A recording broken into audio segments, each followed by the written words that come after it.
Shri Gurubhyo Namaha. Good evening and a very warm welcome to everyone. I am Manu Kashyapa from Advaita Academy. Let us start with a small prayer. Sarvatma sarvadrugyoso sarvadhyasa nirasakrita satatam sannidhattam me hridaye paramashivah. I welcome you all to the concluding session of Weekend with Wisdom by Neema Majmudar ji, who is speaking on finding meaning in life with 45 essential verses of Bhagavad Gita. We welcome you, Neema ji. Thank you so much for doing these sessions. Viewers, if you have any question, please post them in the Q&A box and not in chat box. Neema ji will be taking towards the end of the session. Neema ji, please start your session. I'll start with a prayer.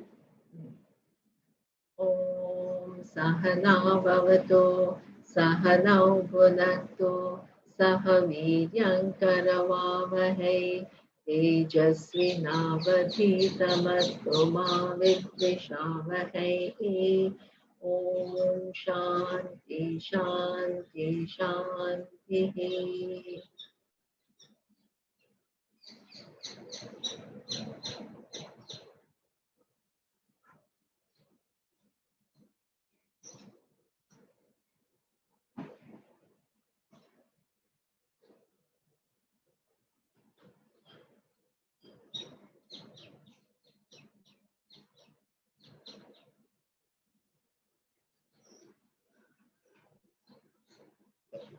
In the last section, we saw that one more aspect of Karma Yoga we included by seeing ourselves in an interconnected world, and we have specific duties and responsibilities to play out, and that is capable of impacting the world in ways that we cannot imagine.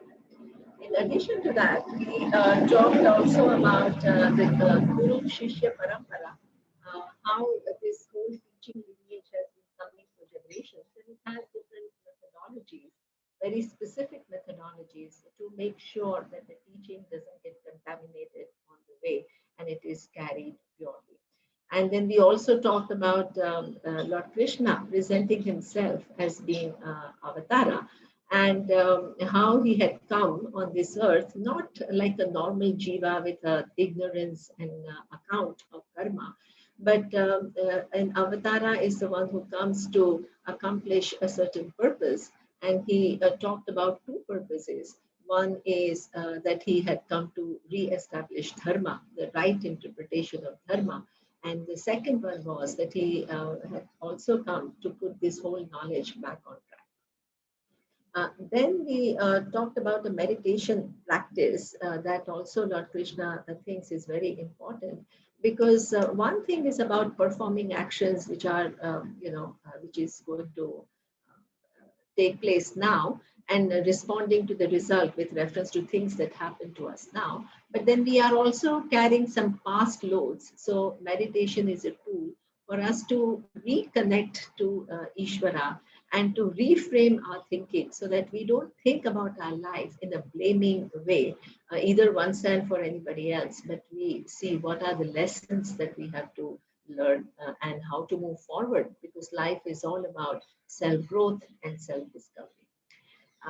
Finally, then we talked also about, in that particular section, the emotions. And emotions, one very important thing is, he explains dukkha sanyoga viyoga. So it doesn't talk about elimination of dukkha, but managing dukkha. And managing dukkha means that in that dukkha, there is some aspect which is healthy and natural. But in this same, if you take it in some other way, where your stories build up, then that begins to bring about suffering. So detecting that point from where your emotional life becomes a problem and then correcting it. And also cultivating some noble emotions such as compassion. So that is how you nurture yourself and ensure that your emotional life becomes healthy. And finally, the big topic was the nature of Ishvara. Lord Krishna says that without discussing the nature of the cause of the universe, the teaching is not complete. And he talks about the cause as not only being maker, but also material, which has major implications. And because it is a material cause, it has to be everywhere. And then if it is everywhere, the question is, why don't I see it? So this is where he presents himself not as a given object, that's why you cannot see it, but as intelligence which governs the interaction of objects and which makes the objects what they are. And we also saw through Om that we are not only talking about the physical objects in the universe. The universe also has subtle, um, uh, objects, and this intelligence also governs what those subtle objects are and their interaction. And finally, the cause, right? So why is it that one given object comes with this physical form and this subtle characteristic? And that is because it is connected to causes. Connected to causes in two ways. One is your own past causes and then collective causes. So that is what we saw. Now, let's move forward. One more question can remain, and the question is that if Ishvara pervades everything, then potentially there can be one problem. And what is that problem? That if Ishvara pervades everything, everything becomes Ishvara. And when I look at the world, then sometimes when we just open our eyes or when we just open the newspaper, it seems as though the world has more problems than it has good. So everywhere you look, you listen to the news, you open the newspaper, and you just open your eyes and look around, and you hear more about atrocities and cruelties and suffering rather than, happiness and beauty and joy. So if Ishvara pervades everything, then Ishvara becomes afflicted by all the problems that we see in the world. So Lord Krishna negates that. So we will read the next verse, which is chapter 9, verse 4 and 5. Maya tatamidam sarvam jagadavyaktamurtina mastani sarvabhutani nachaham tveshvavasthitaha nacha matsani bhutani pashyame yogamaishwaram bhuta brunna cha bhutastaha mamatma bhuta bhavanaha. So, Lord Krishna says, yes, I pervade everything, but pervading everything, I am free from everything.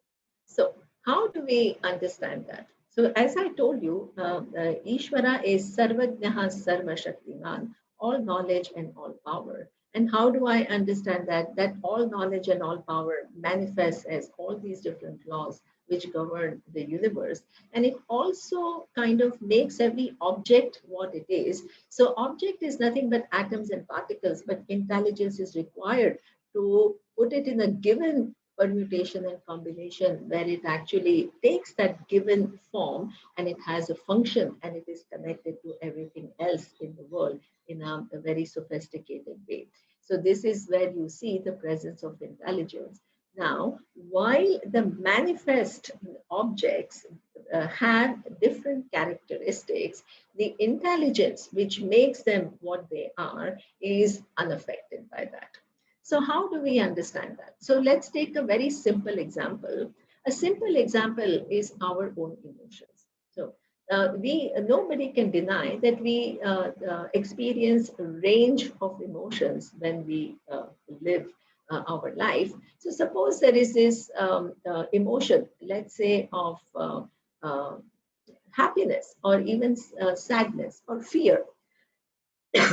So if you just look at anybody will tell you that in order to neurosciences will tell you that then in order to experience any emotion you have to have three different things, right? Your neurons have to take, you have your chemical which has to flow, you have to have electrical connections which are in place in order for you to feel any emotion. Now, so while you feel the emotion, can you say that the neurons without which no emotion can be experienced, they are sad or they are happy or they are jealous? No.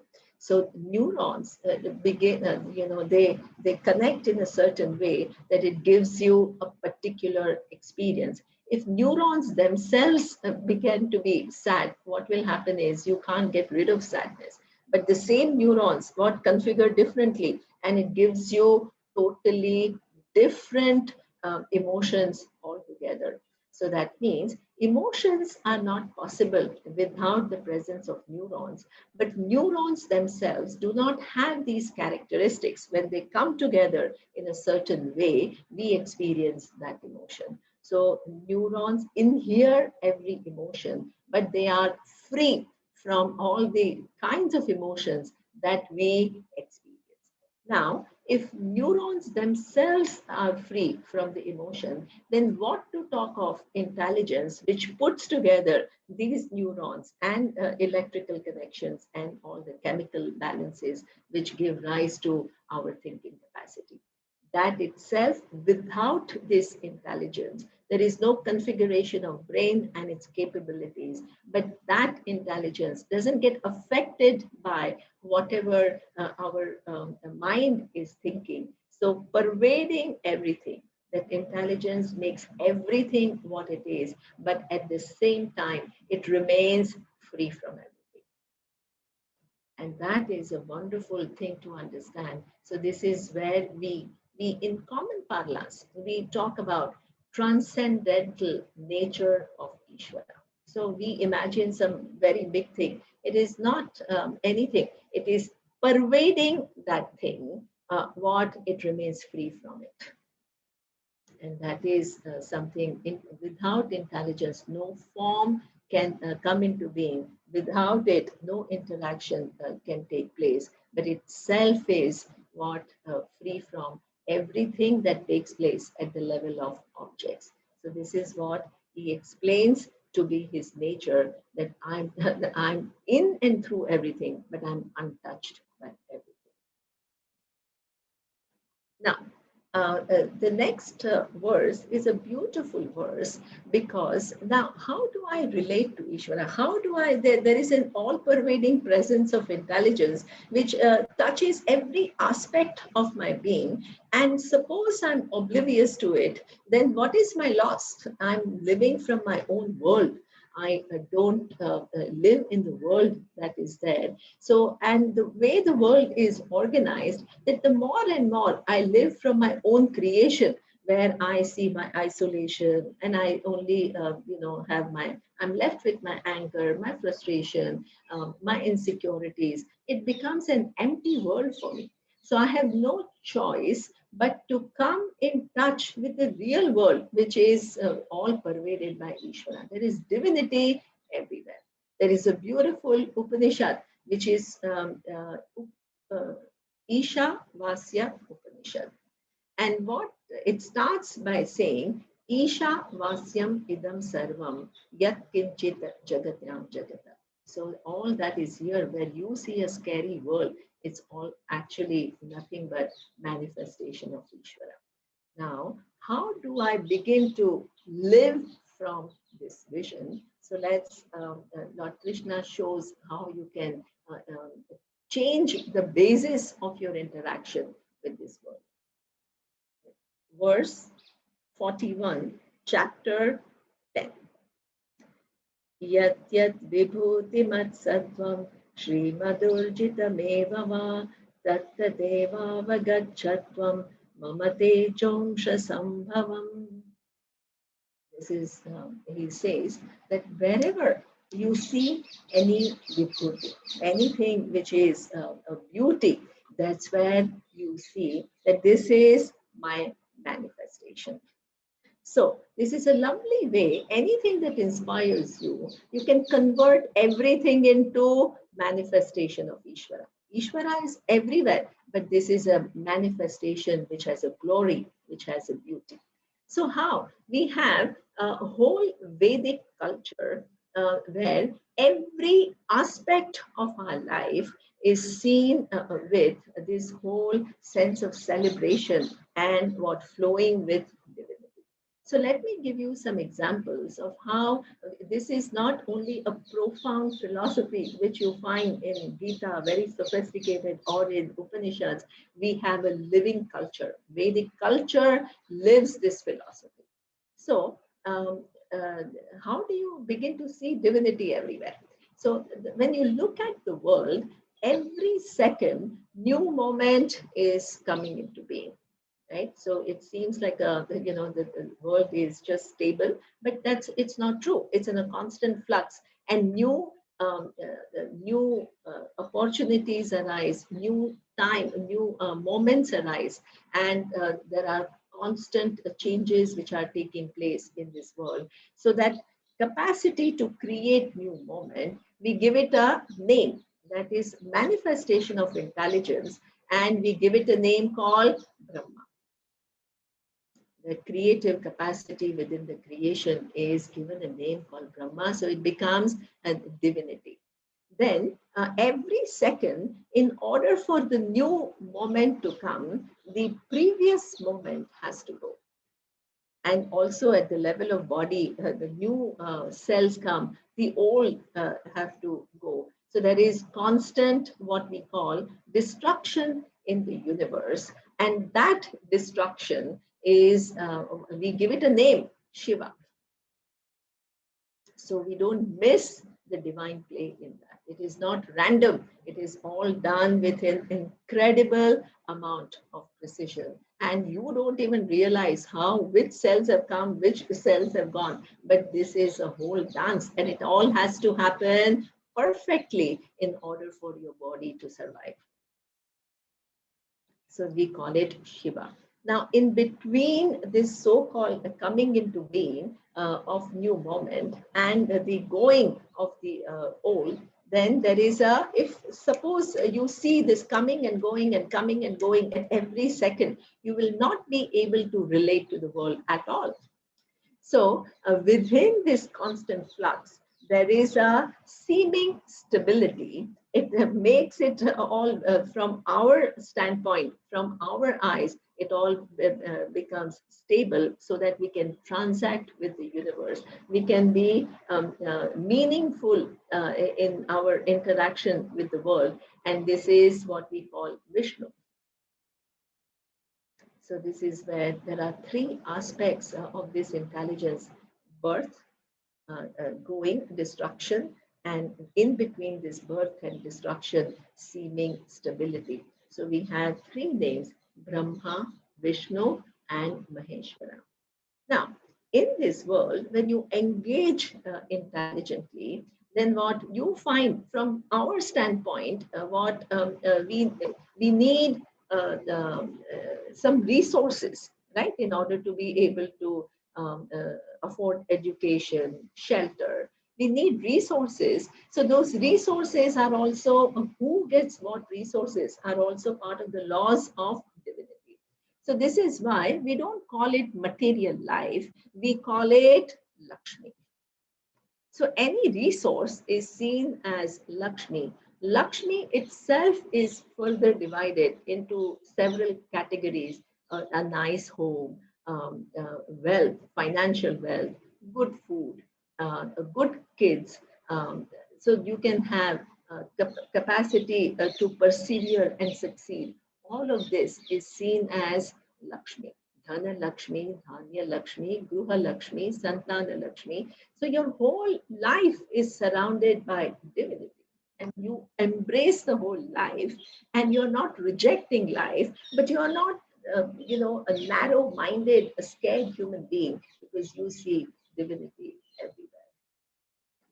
Then you have, and in order to engage in anything deeply, you need a mental power. So you have the ability, so either your intellectual ability or your emotional abilities. So this is intelligence, and that intelligence is what we call Saraswati.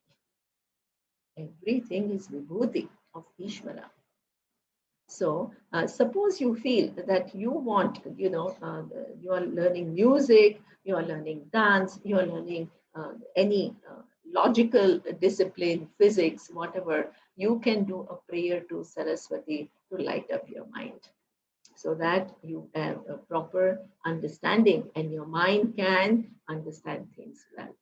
Then we have one more thing, which is even little bit more nuanced, and we call it Medha. So in the Vedas, we have Medha Suktam. So not only you want intelligence, but you also want to be able to retain what was told earlier, so that the understanding takes place when you not only grasp what is being told now, but you are also able to retain what was told before, and putting together everything, your mind is able to comprehend any given subject matter in depth and in detail. So that is called Medha. So that also is a blessing from divinity. Now, there are anything you want to accomplish in this uh, world, you need power, right? And you need persistence. So that the one which gives you power to continue, if you lack it, then what? You can pray to Goddess Durga. So this is where every aspect of your life is totally in and through interwoven with what? Divinity. There is no aspect which is untouched by divinity. And when we give specific names, then it doesn't remain just an intellectual idea. It just, you actually begin to see the presence everywhere and relate to the world differently. Now, in addition to that, we have many other practices. How many times I go to Rishikesh every December. I used to go. Now, last year I didn't go. But there are a lot of very simple people, and every morning they come and they do namaskara to the sun and to Gangaji. So this is where, for them, sun is not just bunch of hydrogen atoms. Ganga is not just river; it is Maya, it is mother, source of life, and it blesses us with life with its pure water. So this is where relate either it remains a simple form or you begin to see it as manifestation of divinity. Then even trees, what they do is they put some red thread all around the tree, and that also, in that tree also you see divinity. Why? Because the tree standing there is drawing the energy from the sun, preparing food for you. The earth is also participating. Earth is also giving its own nutrients, and it is absorbing the nutrients of earth through its roots, and what constantly preparing fruits and food for you. So you see everything as a magic. Everything becomes a wonder, and everything becomes manifestation of Ishvara. Everything becomes a vibhuti. Then just one last aspect, which is I just want to show you how Vedic culture is a spiritual culture. And you won't believe how many, when I do my retreats, people from all over the world come, and they are so moved and so touched by simple Indians, how they relate to the world. They are very simple. They are not great scholars or anything, but at the same time, they don't miss this aspect of life, which then makes them, far more resilient than one could imagine. So there is one more aspect which I would like to highlight in every aspect. So when a child is conceived, we have a ritual and we welcome the child in our womb and, say that thank you, show gratitude that this life is entrusted to you. And then when the child is born, then we have Namakaran ceremony. So it's not just you give some name. Now you give a specific name to that entity, and so that you bring to your mind that this entity has come with one's own trajectory of life. That person is given to you, is under your care. You have to do your best to take care of the child, give the child the values that are required for the child to live meaningfully and responsibly. But at the same time, the child has one's own trajectory. So you don't own the child, you can't control the child. So this is what Namakaran ceremony. Then when the child is 8 or 9 years old, we teach the child Gayatri Mantra. So that is what prayer to Lord Sun, where you chant saying, Lord Sun, you are Varenyam, you are Pujaniyam, you are worshipable because you bless us with so many things. Now, being the light that you are, you're capable of removing not only physical darkness, but also mental darkness in terms of ignorance, confusion, vagueness. So, to that Lord Son, we pray that let our minds be guided in the right direction. Because life is nothing but series of decisions, and how you make those decisions will impact, how your life is. And you want to be, of course, you use your own discretion, your own intelligence, but in any given situation, there are so many unknowns, and you pray that your mind is guided in the right direction. Imagine a child begins to chant this mantra at the age of 8. Then every year, right, we have, suppose the child is studying, then it starts the study with Saraswati Pratana. Then suppose the child is now working and having a business or some profession, then every year during Diwali we have two Saraswati Puja, because you need skills in order to be successful in life. And also we have Lakshmi Puja.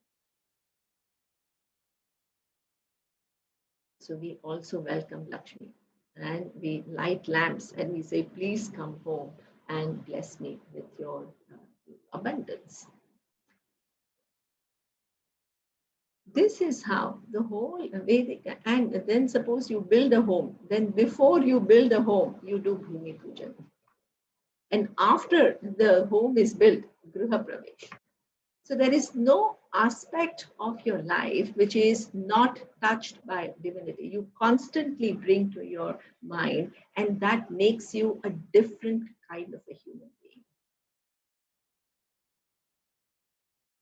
Whether you are dancing or Indian classical music, it's all mostly the traditional Indian classical music, just what?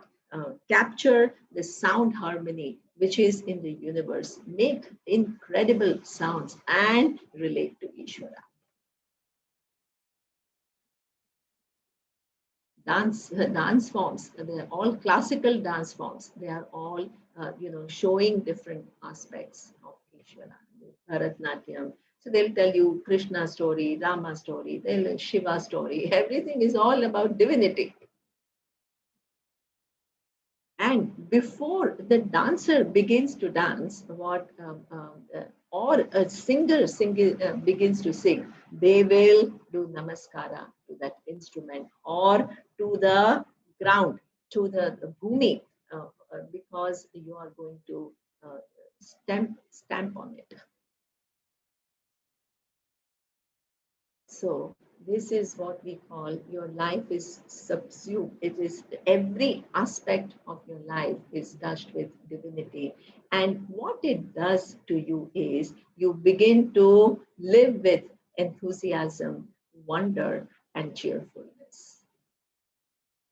So this is where Lord Krishna says, you can make my presence, that intelligence, the presence of intelligence, Ishvara, real for you by wherever you see any beauty, then you can see it as manifestation of Ishvara. Now, in addition to that, there is another way to express your devotion to Ishvara, and that is verse 55, chapter 11. Matkarma krut matparamaha madbhakta sangha varjitaha nirvaira sarva bhuteshu Yasamameti Pandava. Another way of bringing Ishvara in your life is through mat karma. So offer your actions to me. So Ishvara is also in form of law of dharma. So every time when you perform an action, if you keep two kind of dharma, which I talked about, samanya dharma, which is the universal ethical values, simple understanding of what I don't want others to do to me and what others don't want me to do to them, and keep that in mind and don't get kind of tempted by your short-term gains, then you are in touch with Ishvara. You are in touch with Ishvara as law. Otherwise, very often some people, ask me this question. And what they say is that, yeah, I have one person that I know who is highly religious and spends a lot of time, in the temple or singing bhajans, but doesn't have any sense of, any emotional maturity, is quite inconsiderate to people around, and also not even necessarily very dharmic. What kind of devotion is this? So this is where it's not that that particular part of devotion is anything bad, but what we do need to understand is it's not enough. So that way of expression is wonderful. At least you are bringing to your mind the presence of Ishvara in some way, but it can't be restricted to that. Your relationship with Ishvara is complete when it is not one dimensional, it is not unidimensional, it becomes multidimensional. Why? Because Ishvara is everywhere and you have to relate to Ishvara in every different aspect of your life. So you can't say that, okay, I'm going to sit and do bhajans and I'm going to cheat somebody, because Ishvara is also in form of law of dharma. So therefore, relating to Ishvara, Mad Bhaktaha means every aspect of your life. So the same thing, right? When you relate to other people, you have to learn to be considerate to them and not just, only think about your what you want them to do and try to control them. This is not uh, understanding the reality of being a human being. So this is why you have to bring the understanding of Ishvara in different aspects of life. Then he talks about Mat Paramaha. So Ishvara, your connection with Ishvara, he talks about can be in one of the four ways. The first way is only, there are many who only when they are in trouble, they will think about Ishvara. In normal times, they think that, oh, they are great. No. So this person is called Arti. The person in trouble thinks about Ishvara. When you see that you are helpless, only then you remember Ishvara. Then there is Artharthi, the person who sees Ishvara as an accomplice in every pursuit. So you constantly ask because you understand that there is only this much I can do. I only have choice over my actions, but there are so many laws which are going to interact and give me the result. Everything is not going to always happen my way. So I can't ensure that. But what I can do is add one more variable in form of a prayer, and that variable will what change the dynamic of the result. By adding any one variable you add, it changes the dynamic. It's simple mathematics, right? Suppose you have 1 plus 1, it will be 2. I add one more variable, can it remain 2? No, it has to become 3. So by adding every one variable, you change the configuration and you change the outcome. Whether the outcome changes sufficiently to your liking, to your wish, is not entirely up to you. But by adding a prayer, what you do is you add one more variable in your favor. So, what you do is convert that helplessness into asking for help and creating one more favorable variable for you. This is called intelligent living. So, Artharthi is constantly in everything, he will do everything he has to do, apply his buddhi, apply his talents and skills. But in addition to that, what say a prayer? Then there is a third type of devotee, and that is Jignasu. Who is a Jignasu? Who doesn't just want to pray to Ishvara, who wants to know what is the nature of Ishvara. So that means you are pursuing, like this person in Bhagavad Gita, Lord Krishna reveals who he is. He's not a person sitting somewhere. He presents himself as the intelligence which pervades everything. And it is in and through everything. So that is knowing the nature of Ishvara. And the fourth type of devotee is Jnani. Who is Gnani? Gnani is the one who has understood the nature of Ishvara through this inquiry, through this study and reflection and contemplation, as is alive to the all-pervading presence and is celebrating life and rejoicing life because he only sees beauty and wonder. So this is what he says, Mat Paramaha.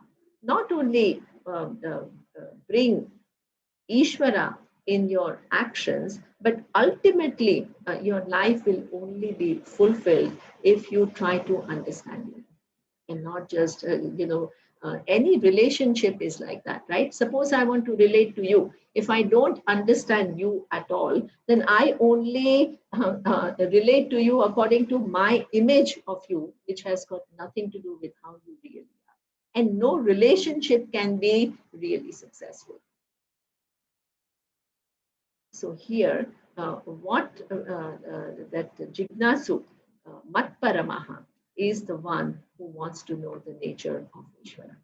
Because even if you are highly religious person, you can, if you do not understand Ishvara properly, then at times you can have, sometimes you are angry. Why are you angry? Because suppose there was some thing that you really wanted, that promotion, and you really prayed and you prayed and you prayed, and somebody else got the promotion. Then you feel, oh my God, what is this Ishvara? I'm helpless, and there is this entity which is all power and all knowledge, and I'm praying for asking for help, and he's not helping me.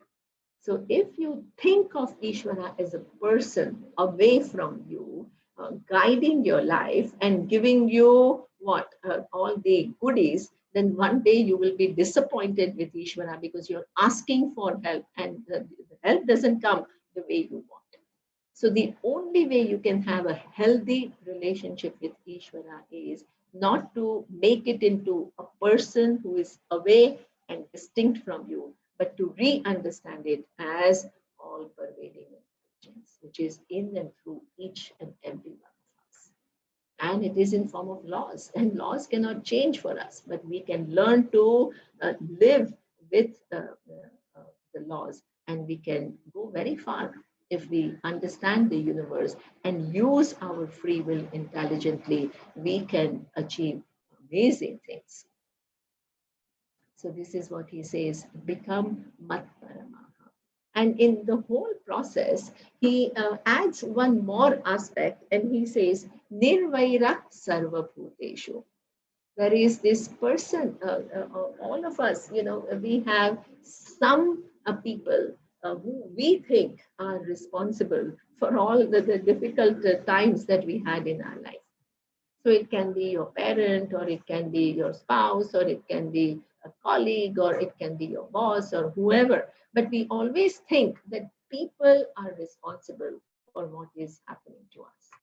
So a lot of life is lived with resentment. So either one person towards one person, or group of people, or at times the whole world, right? Because at different times you are disappointed, and that has to be. So he says, Nirvaira Sarva Bhuteshu. Begin to understand where people come from. And at times, it's not that they want to harm you or they are deliberately trying to hurt you, but they are operating from what they know and what they understand, and at times it ends up hurting. And we, by the way, we do the same to others. So this is what is just understanding human nature and moving on, understanding, not denying, and not living in a la la land that, oh, everybody's wonderful. That is fake. So that will not last for too long. But just understanding that how at times helplessly people do what they do because they don't know any better. So then that animosity turns into understanding and you move on. So this is also described as devotion to Ishvara. So devotion, the meaning of devotion is expanded, seeing the presence in every aspect of our life and celebrating divinity in and through everything that we do, and getting rid of our animosity towards people, and ultimately wanting that curiosity to know the nature of Ishvara. Then the next verse is talking about, this is a nice verse because it is talking about that this is what we call inner transformation, right? From this person who feels alone and who's a ninja, who feels that the world is out there to get me, and I have to constantly protect myself and I have to hoard and I have to get as much as I want, or I want to show myself as superior and sophisticated and all these are our needs, which is an insecure human being who's not connected to the totality. So here, from this person to become the person who is connected to everything is a noble human being who is a contributor, who is grateful for things, and that is a journey. Even if you want to do it, it's not that you are able to reprogram yourself overnight, that you will have to make an effort, persistent effort to then trigger this inner transformation.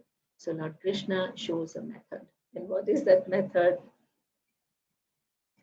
अथ चित्तं समाधातुं न शक्नोषि मयि स्थिरम् अभ्यासयोगेन ततः मामेच्छाप्तुं Dhananjay. There is one thing that he highlights and that he says abhyasa. What is abhyasa? Abhyasa is repeated effort. So the way the human brain is designed, now the neuroscientists tell us that there is a neuroplasticity. What is neuroplasticity? Any behavior of yours can be undone. So certain habits that we have is, we have repeatedly behaved or thought about things in a certain way. So a neuron pathway establishes. So next time an external stimuli comes, our brain automatically goes through a given pathway and gives us a given feeling, and we helplessly act based on that.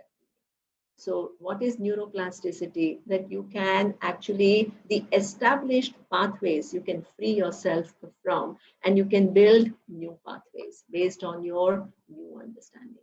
That capacity is given to us, but it requires abhyasa. What is abhyasa? Repeated effort. It can't be achieved overnight. So I read one, or I saw one presentation by a neuroscientist, and what she had a very nice way of presenting. And what she was saying is that the way we think, it is almost like super highway of habit. So suppose you have a feeling that nobody loves me. Then what happens every time, right? You are in a party, somebody doesn't see you and doesn't say hi. Your interpretation is, oh, see, nobody likes me. So any external stimuli which is slightly, in that direction, you don't give yourself different possibilities by saying, yeah, maybe she didn't look at me, maybe she's preoccupied. I don't have to take everything personally, but every data, the external data, gets interpreted in one way. So this is what we call a super highway of habit. So what she said is we have to free ourselves from this super highway of habit, and we have to build a new country road of thinking with wisdom. So initially, what will happen? The mind will go back to its superhighway, but you have to be deliberate and you have to create new ways of thinking that requires an effort. It can't be overnight. But the more and more you make an effort in this direction, thinking differently about things, over a period of time, this superhighway of habit will begin to be weakened because you don't keep on reinforcing it and you're thinking about it in some other way. So, and then your country road of wisdom begins to be strengthened.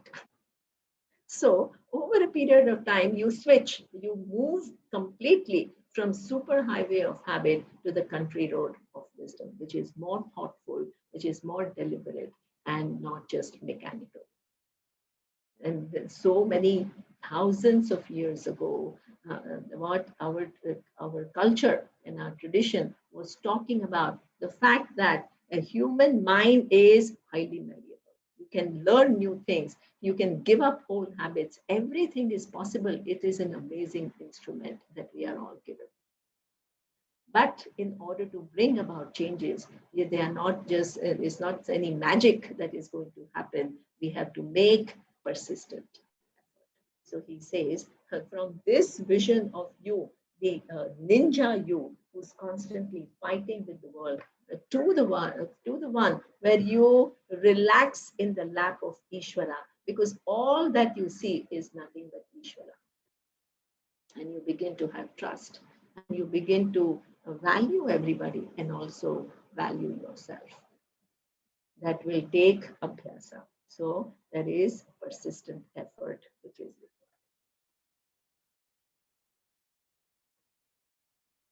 Now, Lord Krishna, in addition to all of this, he says, my bhakti also means a certain inculcating certain values.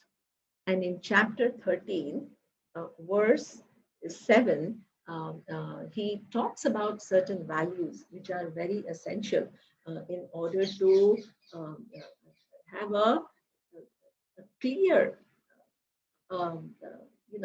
mind which is thinking clearly and is the thought processes are in line and not distorted. So these are the values that he talks about. So what I want to show you is human growth. The way Lord Krishna talks about it is multidimensional. He talks about karma yoga, he talks about meditation, he talks about emotions, he talks about bhakti. He also talks about now these values. So one has to enrich one's mind with all of this in order for it to become a healthy mind, which is ready for the final knowledge that I am the whole. So, what are these values? We will see now. Amanitvamadambhitvam ahimsa kshantirarjavam acharyopasanam shaucham sthairyamatma vinigraha. So these are some of the, I haven't chosen all the values. These are some of the values. They are beautiful values. The first one he's saying is amanitvam. So, as we live life, and suppose we are successful, we have nice homes, we are highly educated, we have a sense of art, and we become refined in our taste. What also that itself is wonderful, but along with it comes a certain arrogance and a certain sense of superiority. And along with that superiority, what there is a concomitant, what looking down on others, right? Thinking that, oh, they are not refined enough, or they are not intelligent enough, or they are not sophisticated enough, or, this is a very common feeling that people have. So, Lord Krishna is saying what there is a big value in Amanitva. Mani is the one who is thinking very highly of oneself, and not only that, is demanding respect from others. And Amani is the one who doesn't demand respect from others. You can enjoy your accomplishments as glories of Ishvara. There is nothing wrong with it, because everything is a blessing and you can enjoy every blessing that is given to you, but you don't need to get arrogant about it. So, how can I change this feeling from this arrogance to a healthy outlook? And amanitvam is not about, oh, I have nothing. That is also not very healthy, right? To think of yourself as nobody is not very healthy either. So, the only way to overcome this arrogance is to recognize how many people contributed to us being who we are. So, if you begin to think about, yeah, your own parents molded you, your teachers helped you, so many your friends, your company, and so many opportunities were given to you to accomplish whatever you have accomplished in life. This is a fact. Now, so the more you begin to see the participation of others in your accomplishments, naturally you become what Amani. Amani means not demanding respect from others and thinking that you're somebody special, but you begin to recognize everybody else's contribution in your life. Now, this is not only good for others, because nobody likes to, actually be with a person who constantly is demanding respect, but it is also good for you. Why? Because there is no point in your life where you won't need participation of others in your life. So, suppose you become arrogant, you repel people. So nobody wants to be, even you may be giving them money and also they may still be with you, but they don't give you their full support wholeheartedly. But everybody likes to be with a person who gives them respect and understands them. So this is why if people around you feel good about themselves, they will participate in whichever task that you are doing happily, and it will benefit you. So manitvam doesn't pay for you and it doesn't pay for others. But amanitvam is a win-win situation, because you feel good, you're happy with your accomplishments, and you give others due recognition. They feel happy and they continue to contribute positively to your life. So this is the first value, amanitvam. The second value is adampitvam. Not only we demand respect for our accomplishments, at times we exaggerate our accomplishments. So we become Dambhi. What is Dambhi? Pretentious. So there are a lot of people, what they pretend to be more than what they are. So you drop names. How do we pretend? We drop names. Oh, I know this guy, and that person may not know you at all, but you want to feel that, or you want to show that you are somebody important. And we have created society in a way that sometimes innocent people feel the pressure, right? So we go to a party and we ask questions, not always, sometimes, right? Where do you live? Or what school did you go to? Or what have you studied? Or what do you do? So suppose that person you is not somebody so accomplished, then that person immediately sees that when they give an ordinary answer, you lose interest in them. How does it make the other person feel that they are nobodies? And we are actually sensitive human beings, so we pick it up.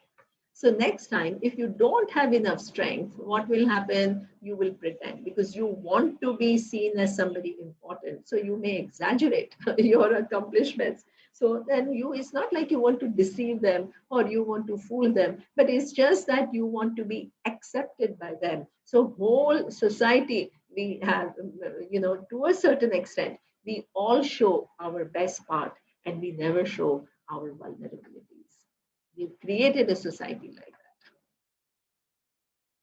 But what is the reality? The reality is each and every one of us is vulnerable in one way or the other, in different areas, in different degrees, but it is true. So, how do you overcome this pretentiousness? So, we have to reprogram our brain and tell ourselves that, hey, actually, people like authentic people. And one needs to be highly courageous to selectively show one's vulnerability.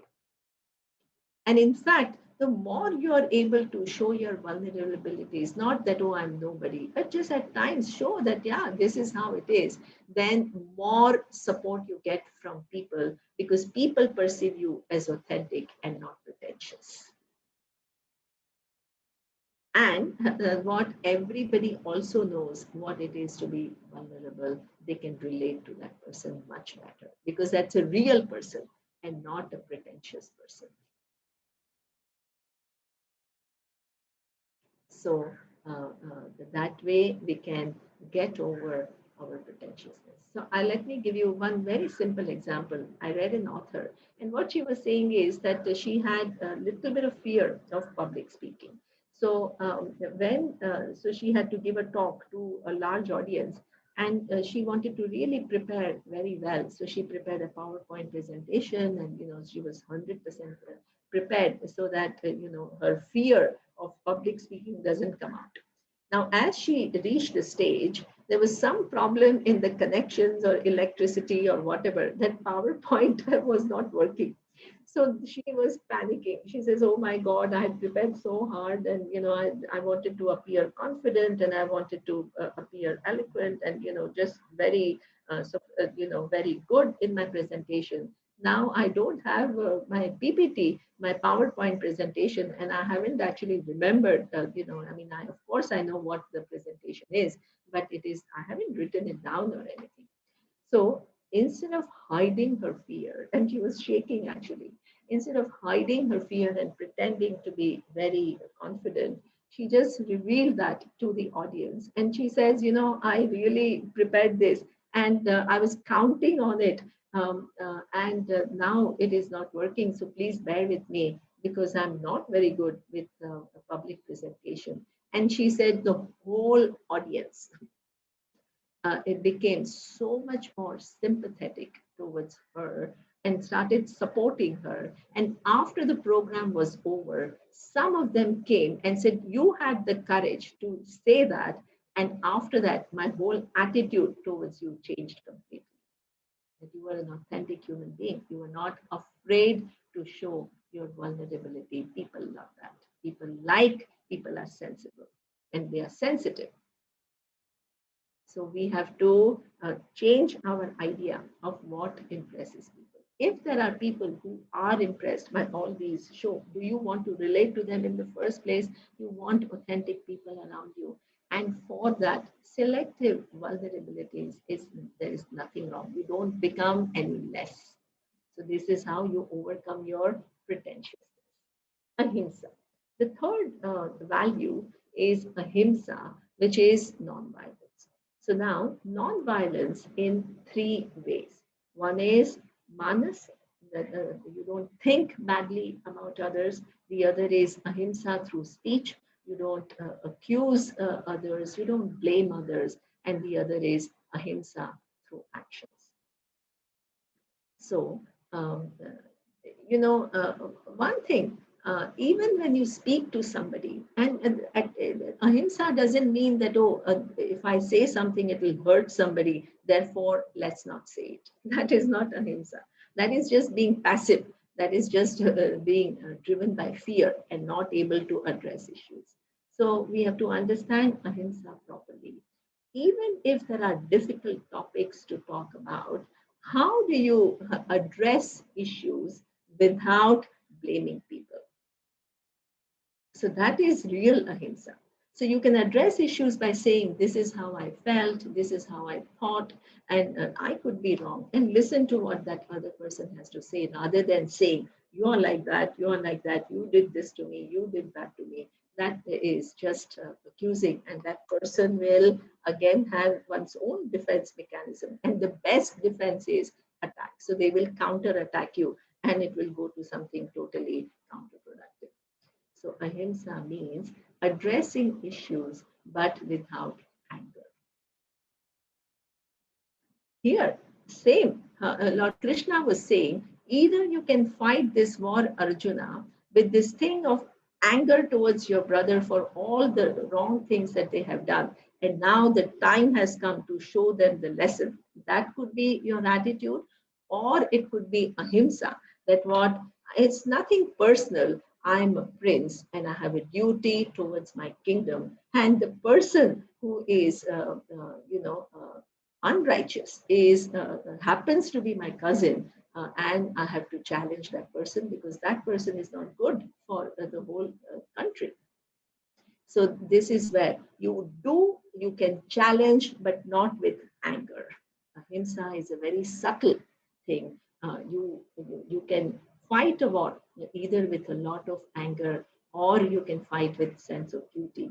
And this is what Lord Krishna was asking. He was upholding the value of ahimsa by saying, change the reason why you're fighting. You're performing a duty and not taking a revenge. So this is ahimsa. Shanti. Shanti is accommodation. Most of the time, our interaction with others is kind of uh, governed by unsaid expectation that people will do the things the way we want them to do. And our whole life goes in getting people to behave the way we are comfortable and what pleases us. And we keep getting frustrated because not only people don't behave as you want them to behave, but they have in turn their expectations about you and say, hey, I don't need any change. You have to change. And you find that neither you don't have to change or you yourself are unable to change. So interpersonal relationships become very difficult. Even though there is a lot of love, there is a lot of frustration. Why? Because each one is trying to change the other to suit what is convenient for them, to suit their preferences and their taste. And that doesn't happen. So, how do you become a person who accommodates? You have to first understand you also cannot change to please everybody and according to their expectation. So, everybody has to have their own personality and they are going to behave as they want. But within that, what you can do is if you can inspire them or if you can influence them in a certain way, then you, of course, do it, but not with this wanting to control them and then getting frustrated. So, how are the different ways that you can influence others? While you're trying to influence others, it's not like you let them be who they are, because if they are closely connected to you, obviously you want to, if you see something that needs to be changed, then you can influence them. But while you're trying to influence them, see where exactly do they belong in this in the scale of willingness to change. There are some people who are in a complete denial. They don't see that they need a change at all. So, no matter how much you tell them that you have to be like this, you have to be like this, and they are going to hear it from one ear and take it out from the other, and you keep getting more frustrated. So, if they are in denial, any direct conversation is useless because they don't see that need at all. So, telling stories about others, your own experiences. So, what just indirectly kind of making them think about issues is going to work much better. Then there are others who are not in denial. They themselves recognize that there is a need for a change, but they are not willing to admit it to you. So very often we find the kids are like that. They themselves want to change, but if mother says something or father says something, they'll say, "What rubbish? Then I don't need to." So they are defiant. So one is denial, you don't see it at all. The other is defiant. You see it, but you're not willing to admit it to one person, that particular person, right? So how do you influence them? Well, they are defiant towards you, but they may not be defiant towards some other people who they trust or with whom they have a good rapport. So through them, they are likely to listen to them a lot more when they say certain things, when they see that there is certain neutrality. So this is how you can influence people who are defiant. Then there are people who want to change, but they are unable to change. So in that case, instead of again reminding them, you are again back to square one, you are still like this, you are still doing this, what we can do is support them and give them some positive feedback and also talk about areas which still need some attention. So we can give them an honest feedback and encouraging feedback. And finally, suppose somebody has made a lot of effort and changed sufficiently, then what happens is when that has happened, we don't show our appreciation. So, people need to hear that. And you have to say that I really appreciate it. One thing is lacking in this world is a genuine positive feedback. Either we flatter people and say and praise them, we don't mean at all, or we criticize them and always find what is wrong. We don't give them a genuine positive feedback. We don't appreciate it verbally, directly. We may appreciate through our gesture, but not through verbal, direct speech. And we have to begin to do that. So that is called accommodation. Accommodating different people, understanding where they are coming from, influencing them, but at the same time giving them their space where they will change at their own, when they begin to see the need at their own pace. And you can play different roles depending upon where in that spectrum of change the person is. Ahimsa, Shanti. Shanti. Arjavam. Arjavam is straightforwardness. Straightforwardness is an alignment between what you think, what you speak, and what you do. At times, as I told you, you think that something not so well, but in front of that person, you kind of praise that person, and these are empty praises that you don't mean them, right? Or at times, what you want to do something, you want to get up early in the morning. So that is a thinker you, but the doer you what switches off the alarm and sleeps for 2 more hours. So this way, what happens is there is a split between what the knower you and the doer you.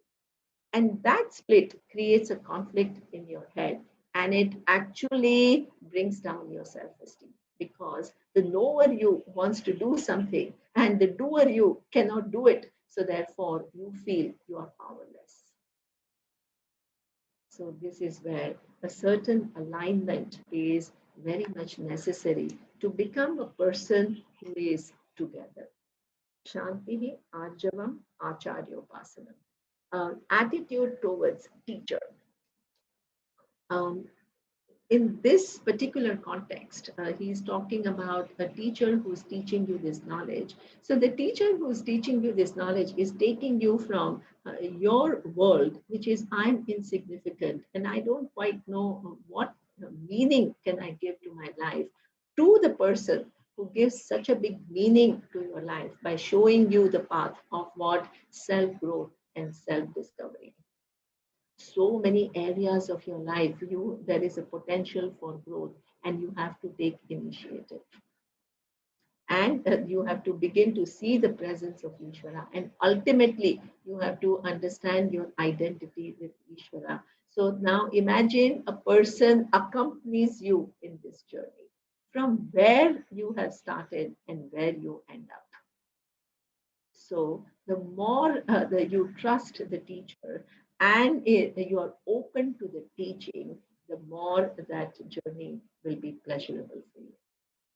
If you have doubt, if you distrust, if you are constantly suspicious, or if you are constantly kind of wanting to dismiss any new ideas which do not conform to your existing idea, then there is a lot of resistance. It will not help you move forward.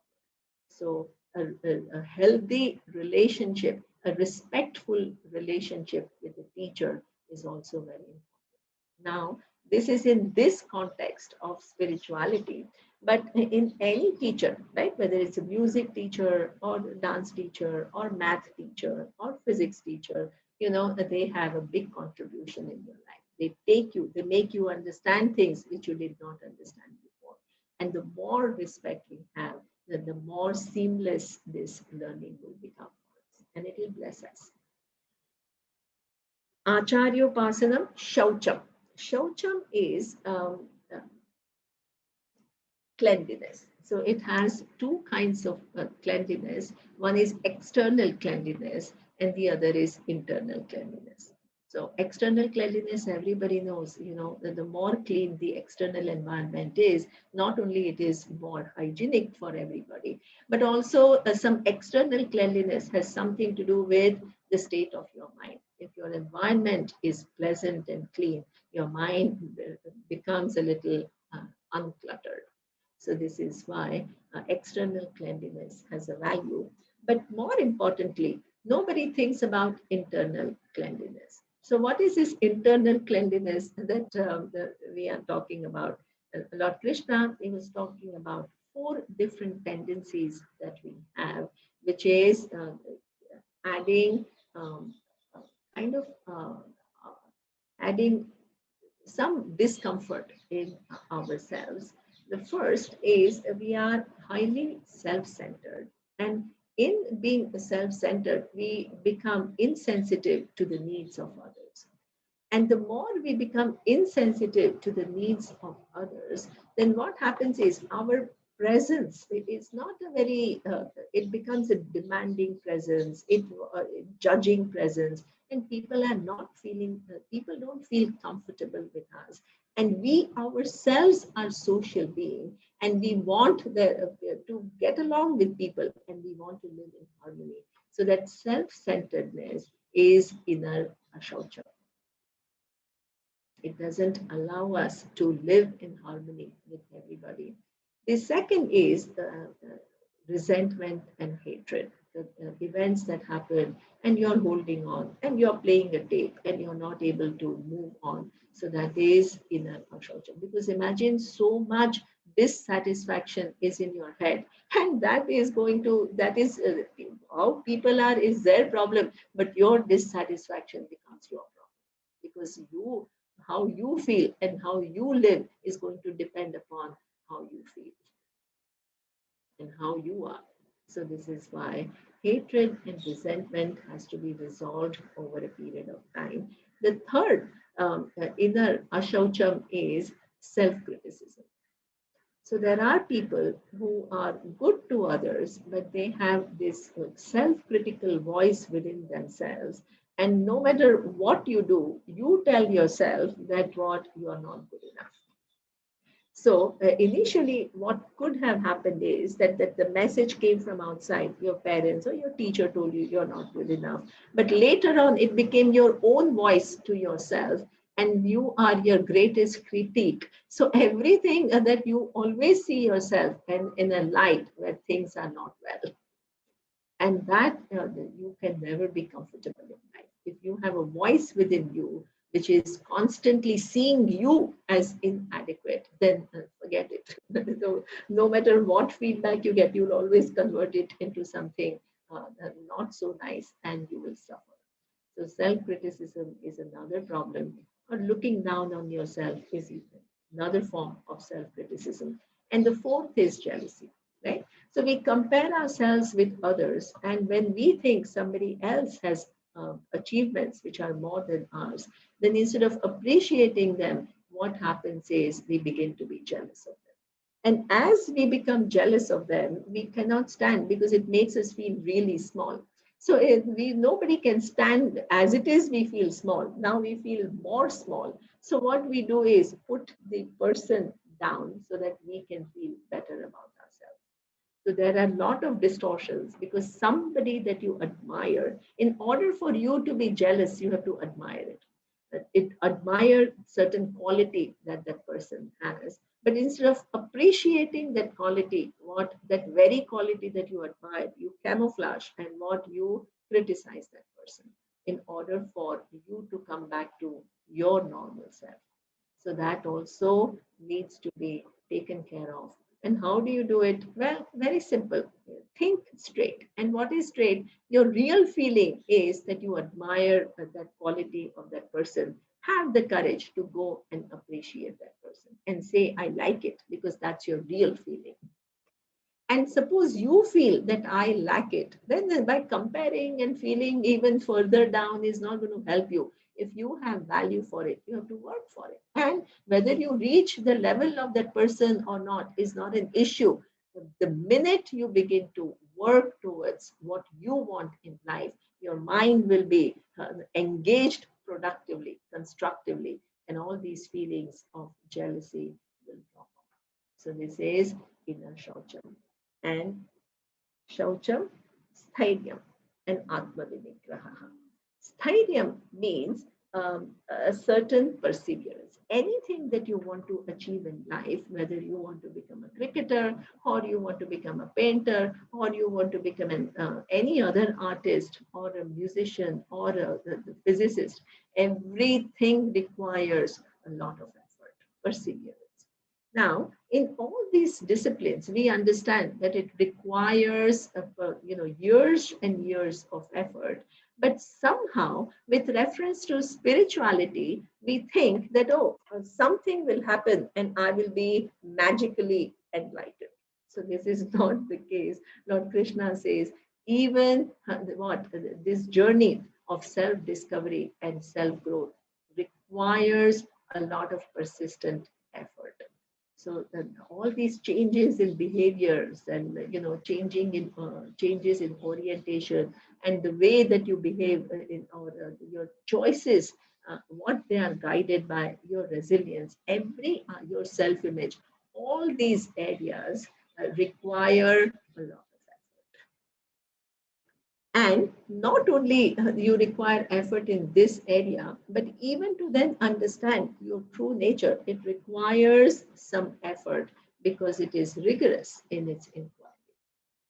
So, like every other pursuit, what this whole Atma Dhyana also requires a lot of effort and sincere effort and persistence. Sthiryam Atma Vinigraha. Atma Vinigraha is the last value that I have mentioned here, and that is certain mastery over your mind. And what does mastery over your mind mean? Well, we have two or three different kinds of thinking. One is instinctive thinking. So a given external stimuli comes, and immediately your mind produces a picture of what has happened, and then what you act out depending upon what you understand. This is called instinctive understanding. Then there is a second pattern, which is what we call habitual thinking. What is habitual thinking? Well, you have thought in a certain way, and therefore every time there is a similar external stimuli, then your thinking will go in that direction, so it will become habitual in nature. So you have instinctive thinking, then repeatedly kind of repeating this instinctive thinking, it will take deeper roots and it will become habitual in nature. And then there is a third thing, which is what we call deliberate thinking. So how, when that instinctive thought comes, instead of going along with it, we all have a thinking capacity to discern, is this an appropriate behavior? Is this my mind? This is the first impression that I get. Is it true or not? That ability to assess and relook at ideas and analyze and to come to a proper understanding, before acting, this is when you become deliberate in your actions. Nowadays, people are talking a lot.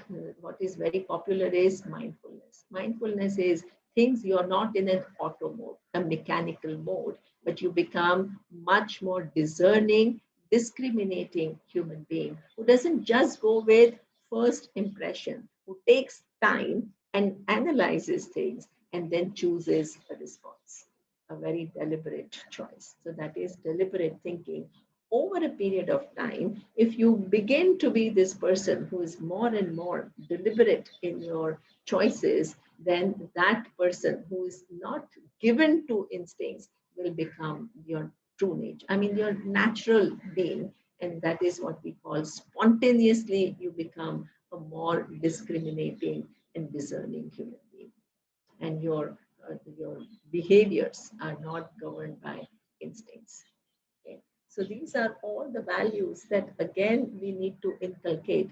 So now you can see the journey of self growth has so many dimensions. We have to enrich and embellish our mind with so many different attitudes and way of doing things and way of feeling and way of being, which requires effort, right? So uh, this is the value that he's talking about. Now, most of the people think that these values and these attitudes are an end in themselves. What Lord Krishna says is they are not an end in themselves, but they are means to an end. They are all required. All these wonderful way of being is very much required. But what is the final goal? He reminds you of the final goal of human life. And that is what he says. Neyam yattat pravakshami yadnatvam anadimat param brahma natat sannadaruchyate.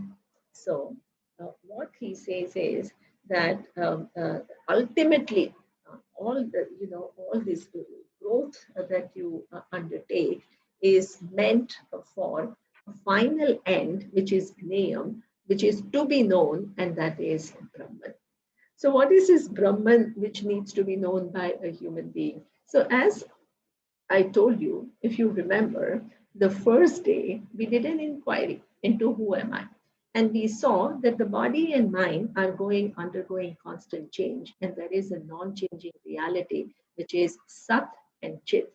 And that Sat, that existence, which is in form of awareness, is limitless. Right? So the truth of every individual is not only your individuality, but truth of everybody is this one universal existence and awareness, which is limitless in nature.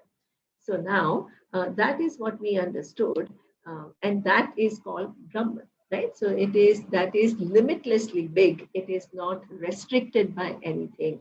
Why? Because the so-called changing world also collapses into this non-changing reality. So there are no two things. So this is why it is limitless. So Satyam, Jnanam, Anantam, Brahma is your true nature. Now, we also saw nature of Ishvara. And what is nature of Ishvara? We talked about Ishvara being Sarvajnaha Sarvashaktina, the knowledge and power which what manifests this universe in form of all the different objects and all the laws and the whole system which governs their interaction. So ultimately, now, in order to know this final reality, you need to do one more step. And what is that step? You need to ask yourself a question.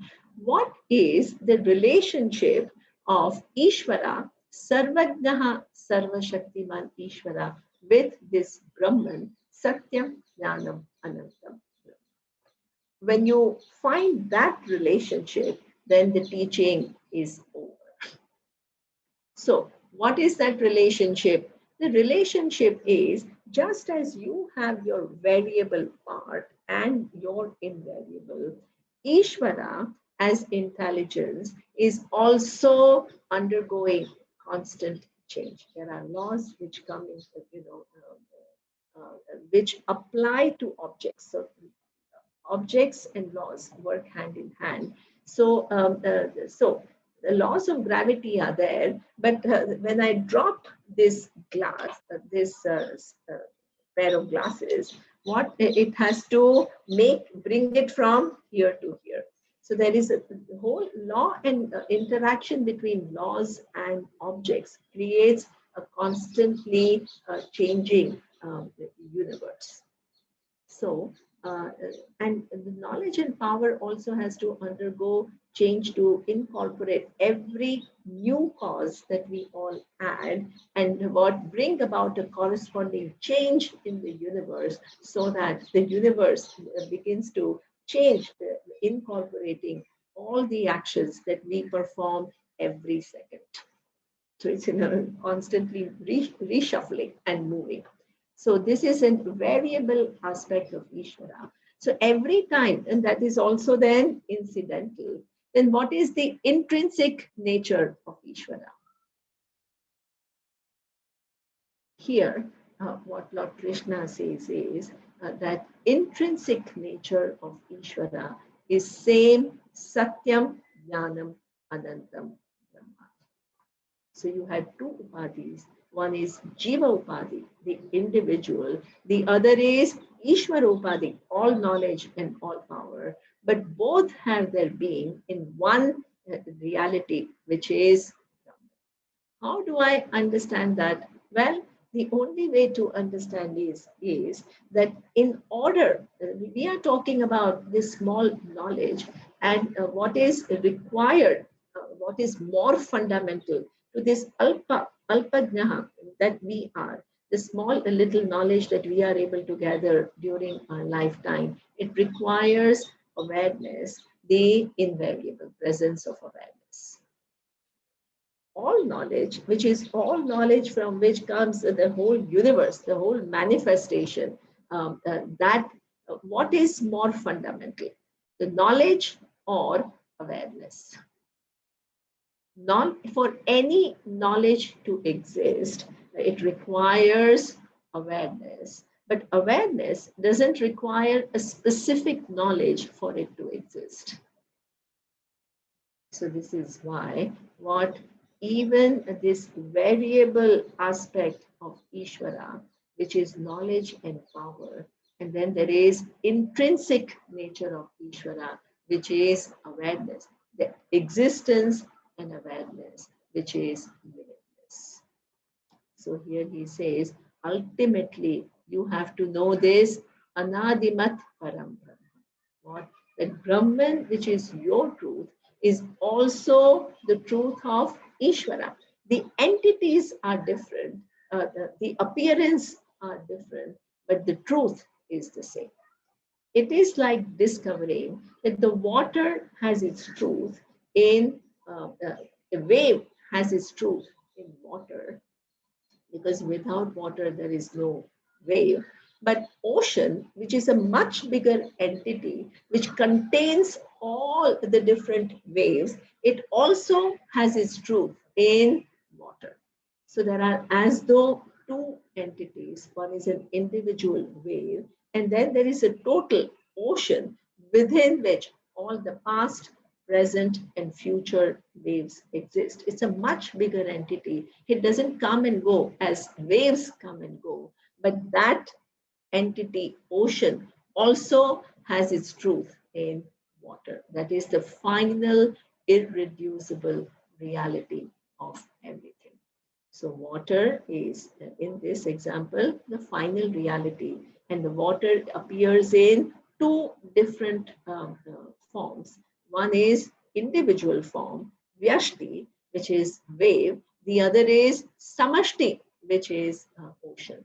Similarly, the final irreducible reality of everything is Sat and Chit, which is limitless, existence, awareness, which is limitless. It manifests as Ishvara and knowledge and power. And from this knowledge and power, the entire creation, which includes us, the individual, but the truth of both the individual and the total is this Brahman. So this is total identity between you and Ishvara is the final goal of life. That is what gives you moksha. So this is what he says. All this embellishment that we are talking about, right? In terms of how we behave, what is our emotional life, what is our self-image, what are the values, our practices of meditation. They are all a means, and the end is for us to recognize our identity with Ishvara. So this is what he says in the verse. This is chapter 13, verse 12. Now, he uses in the 15th chapter, he uses a very beautiful analogy of a banyan tree, and he shows, through this, a life of an individual. So let's see what he has to say. अधश्चोत्वं प्रसुतास्तस्य शाखाः गुणप्रवृद्धा विषयप्रवालाः अधश्च मूल्याननुसन्ततानि कर्मानुबन्धीनि मनुष्यलोके न रूपमस्येह तथोपलभ्यते नान्तो न चादिर्न च सम्प्रतिष्ठा अश्वत्थमेनं सुविरूढमूलम् asangashastreena dridhena chitva. Here he talks about the human life, and he equates it to Ashwatha tree. What is Ashwatha tree? It is banyan tree. And what is special about banyan tree? Every other tree has one trunk, set of roots, and then branches and fruits and flowers, and that's it. Banyan tree, unlike any other tree, has what we call multiple roots, and what the branches themselves become roots, and then those roots give rise to another set of trunk, and it keeps growing horizontally, and it becomes a wide tree. And it is, and over a period of time, you lose track of what are the original roots and which are the subsequent roots, adventitious roots. Um, Now, how does that relate to a human life? What he says is we have original root. And what is that root? Our ignorance of who we are. In reality, what we are, Satyam Jnanam Anantam Brahma. And there is this body which has come into manifestation, and that body as though encloses this awareness. And what we do is we have no sight of awareness in our head, Satyam Jnanam Anantam Brahma.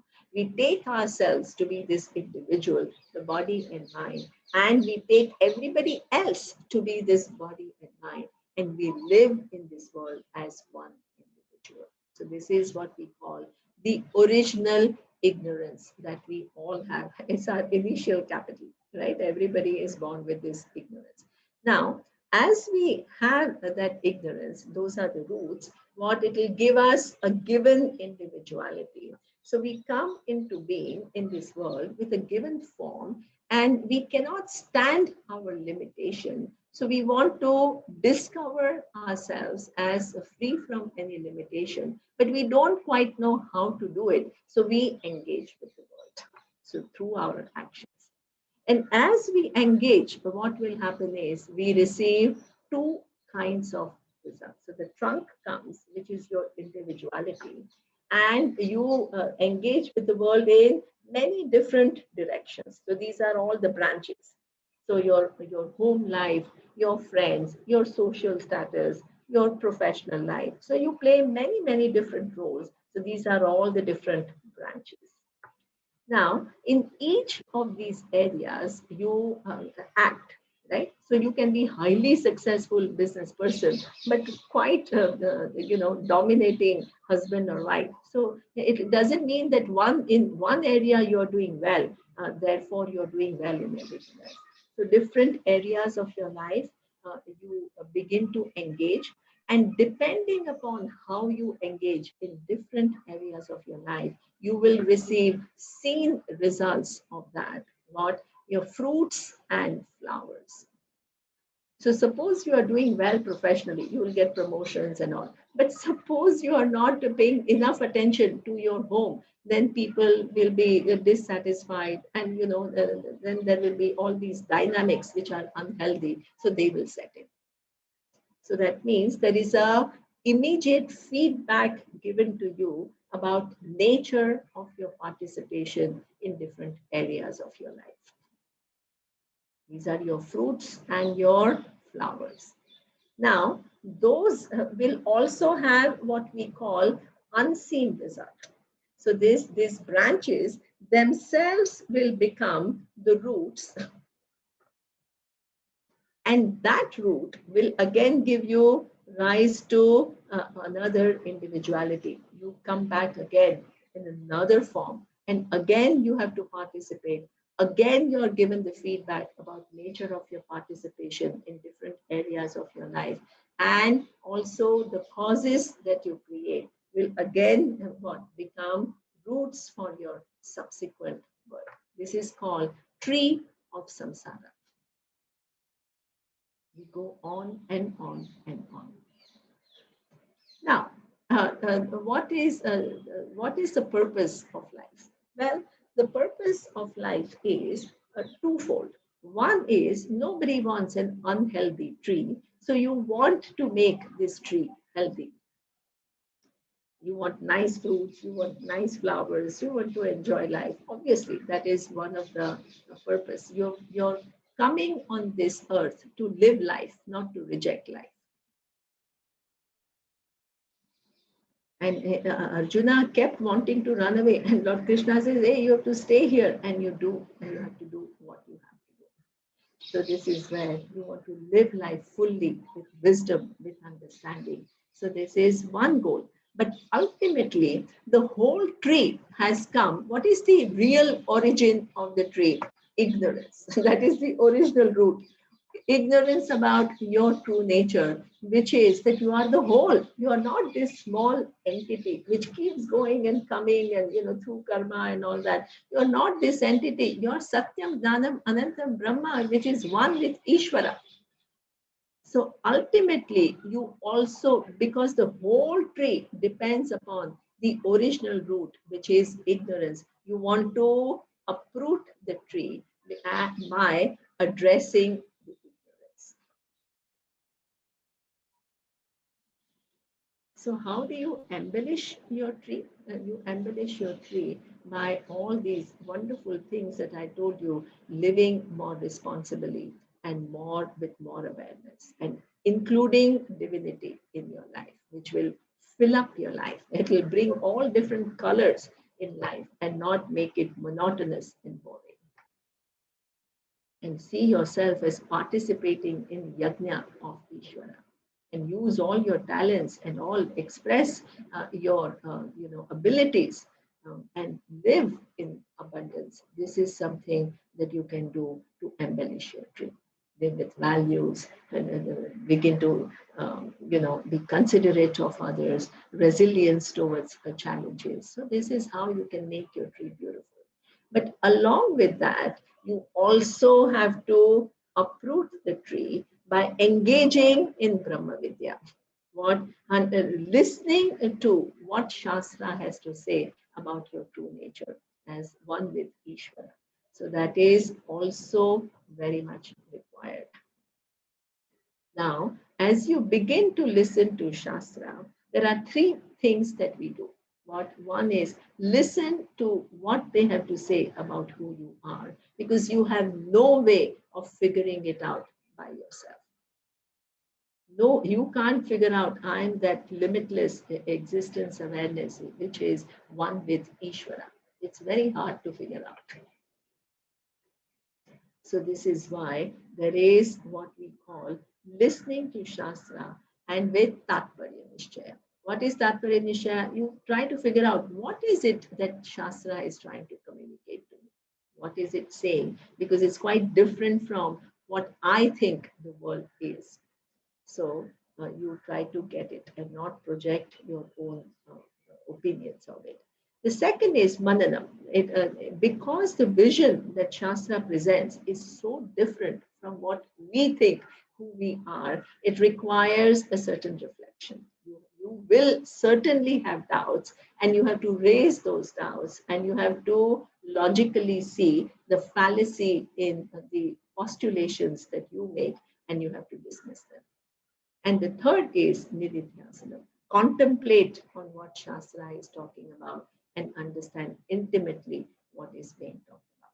So ultimately, you not only have to embellish the tree by having healthy attitudes, but then you need to attack avidya, and you have to discover what your true nature is. And this is how you fell the tree of samsara. Because before you thought that you are this individual and there you have a very difficult task of crossing this samsara. Now, upon inquiry, that the whole world collapses and there is only one constant which remains, which is untouched by the variable, and that is Satyam, Dhanam, Anantam, Brahma. And it is you, that is your essential nature. So this is how you fell the tree of samsara. So in this particular verse, it's very nice because um, he says that this whole big tree of samsara, how are you going to fell it? He says you begin to inquire into this tree. There is no tree. The tree is a name. It consists of different parts, right? Trunk, roots, branches, fruits, flowers. So tree is a name, and all these other parts are reality. Then you take one part, right? Flower. Flower has so many other parts. There is no, the flower is a name. It has stem, it has petals, it has stamen, it has different pollen, it has different things. So ultimately, what every object, as I told you earlier, is forms within forms within forms. Where does it end up? With cells. Cells are nothing but atoms. Atoms are nothing but particles. And then the whole tree that is so huge, and you don't quite know how to fell it, will collapse through inquiry. Same thing. This world seems unfathomable by us, but the key to this world is this knowledge that the whole world is mithya, and there is only Brahma Satyam Jagat Mithya. The whole the Jagat with varied forms, they collapse, and there is one unchanging reality, which is your truth, which is with you right now, which enables you to see the changing world. So this is how you fell the tree of samsara. Now, it is 15 minutes I have. So I just want to do 2 or 3 verses, but I don't know when. Are there any questions? Or can I just finish what I have to do and then we'll see? Nimaji, you can go ahead and finish it. Okay, great. Thank you.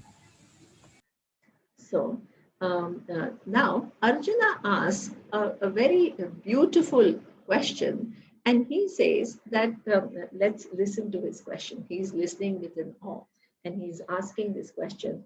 Arjuna vacha ye shastra vitimutsrujya yajante shraddhayanvitaha tesham nishtha ka krishna satvamaho rajastamaha.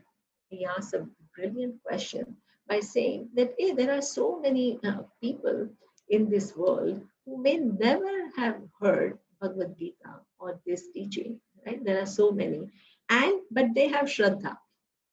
They have something that moves them. They have some kind of set of beliefs through which they live their life, and they try to find their own meaning within their own set of beliefs. So, what kind of shraddha they are considered to have? Is it sattvic, rajasic, or tamasic?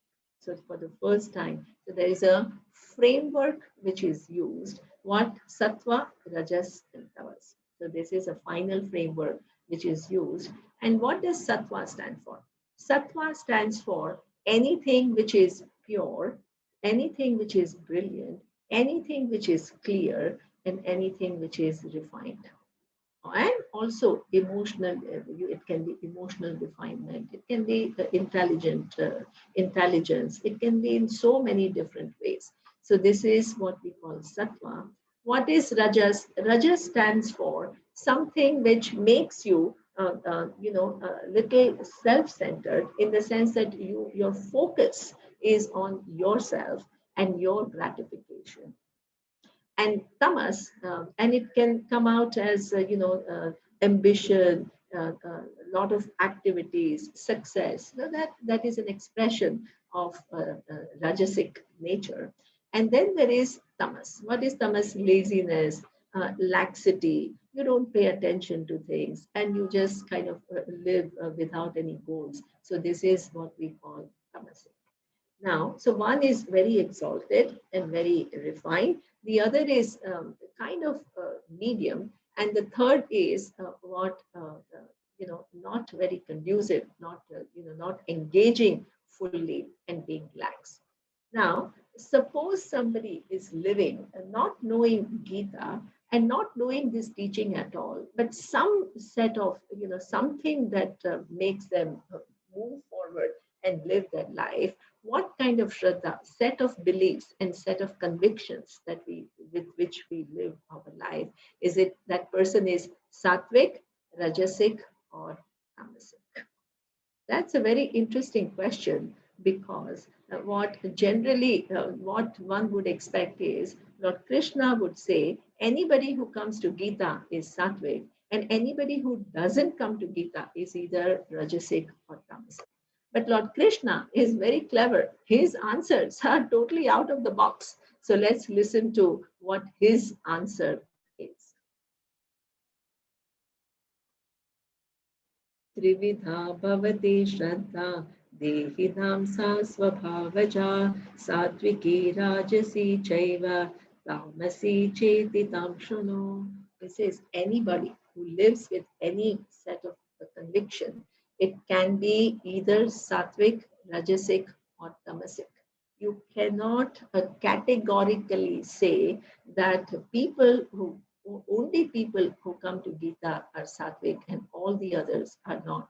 So you can come to Gita and you're sattvic if you capture the teaching of Gita. You don't convolute it, and you try to understand what it is saying, and you bless yourself with this knowledge. Embellish your relative nature, and also what become an expanded human being, a contributor. Begin to see divinity everywhere, and ultimately understand that you and divinity are one, and live with that vision of oneness. Then you are highly sattvic. Now, anybody else who hasn't come to Gita, has not really embellished oneself in so many different areas of life, but it just has one thing: I want to do this thing well.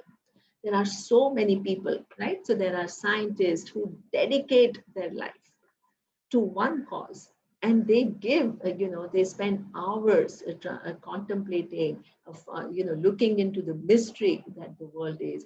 Right now there are people, scientists, who are engaged very deeply in this world, finding cures. So they are all sattvic people. There is a musician who dedicates one's life to music. They are all highly sattvic people. So you can't say only people who come to Gita. Of course, they are highly sattvic, but there are others who have dedicated their life to different goals. It may not be multidimensional, but they are sattvic, because it requires engaging with life deeply in order to dedicate yourself to any one given thing and to do it well. Then there are social reformers, there are freedom fighters, they are all sattvic people. Now, the same person who is studying Gita can be rajasic.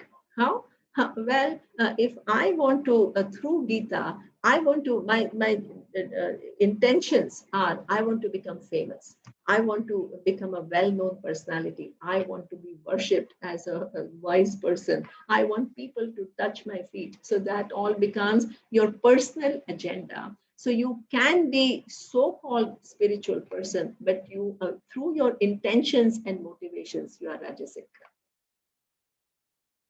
So therefore, any person who is coming to the spiritual pursuit doesn't become automatically sattvic.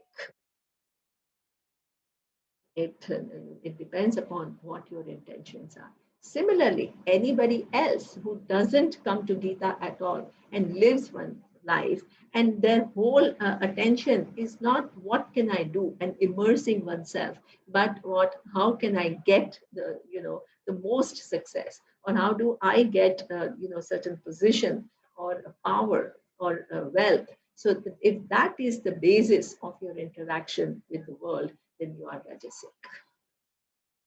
And third, Tamasic, you can use the Gita and the spirituality to, at times, you see that at times there are scandals.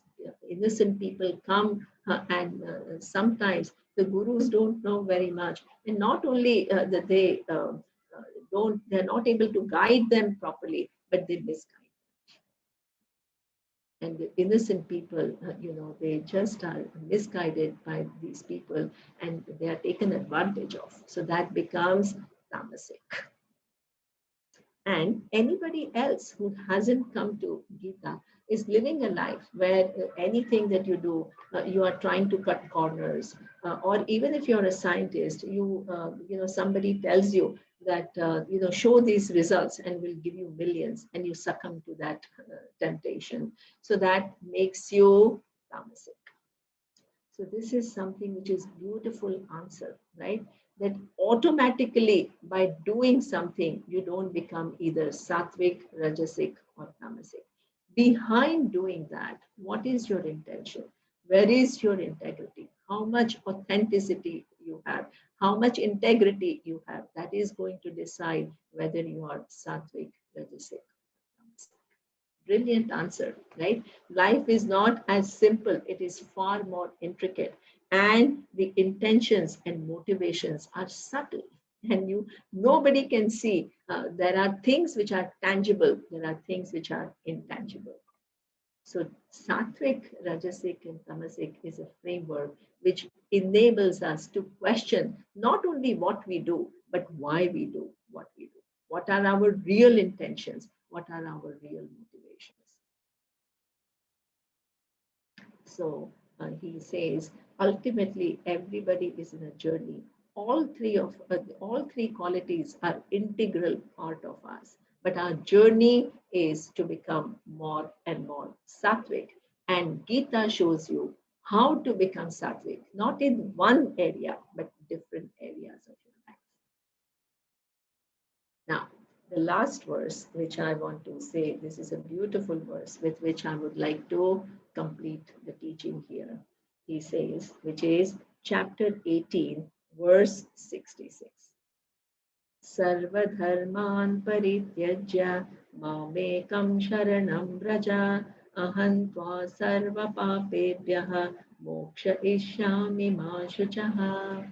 So here he says, Sarva Dharman Parityaja. Your life is your choice. You have the capacity you have come on this earth and you can choose what you want to do with your time here. Either you can engage in artha, different forms of security, kama, different forms of pleasure, or end with dharma, being the ethical, righteous person who doesn't unnecessarily hurt anybody. And you can define your life like that, or you are given the fourth option, which is moksha. Sarva dharman parityajya mamekam sharanam vraja. Moksha is going towards Ishvara. Why? Because it is inquiring into who am I?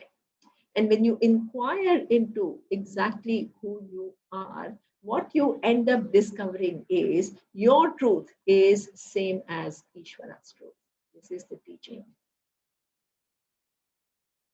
And in that, what you give up your smallness, mortality, insignificance for all, and you discover yourself to be the truth of everything. Mamekam sharanam vraja aham tva sarva papebhyaha moksha ishyami mashuchaha. So that means if in any lifetime you choose moksha as a goal and begin to prepare yourself, right, with all these amazing values that he has been talking about, then also bring Ishvara in your life begins to gain a direction. You give meaning to your life. You give purpose to your life. What is the final meaning and purpose that you give to your life? Self-growth and self-discovery. You can never be not successful. Why? Because things may come your way or may not come your way. That nobody can guarantee. But if you are wanting to learn from them and grow from them, where is failure? There is no failure. So therefore, whole life becomes a pleasurable journey. And what you accomplish at the end, that is as though journey, because you are going, discovering yourself. Where is the physical distance? There is no real physical distance. But in that discovery, you have to give up this notion of you being this small individual. Every time you shed one limiting notion, to that extent, you become relatively free. So you keep on becoming relatively free as you shed your highly limiting notions about yourself, the world, and your participation in it. And over a period of time, you gain complete freedom when you discover you and Ishvara. So with this, I will end my talk with this last verse of Bhagavad Gita. So I would like to end by saying, your life is your choice. Make good use of your life. And with that prayer, I will end.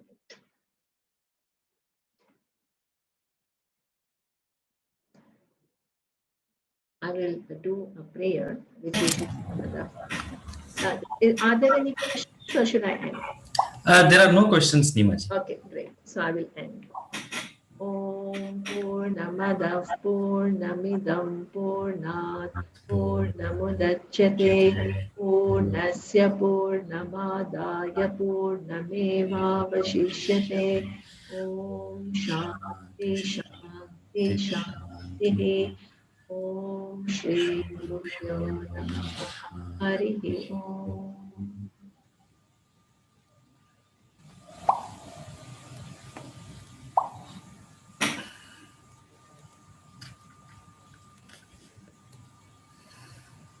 Thank you so much, Neemaji, for these wonderful sessions. I think all of our viewers have been really benefited by this. And viewers, with this, we come to the conclusions of this Weekend with Wisdom. Stay tuned to our social media. We will be soon posting these sessions on our YouTube channel as well. And the notes will be posted in the description box of YouTube channel. Many of you have asked for the verses. It will be posted in the description box. Please tune into our future sessions. Thank you so much. And Neemaji, from the entire team of Advaita Academy, I thank you immensely for agreeing to do these sessions. Thank you so much. Thank you, everybody. Really enjoyed the session. Okay, I hope you found it useful. Okay. Thank you.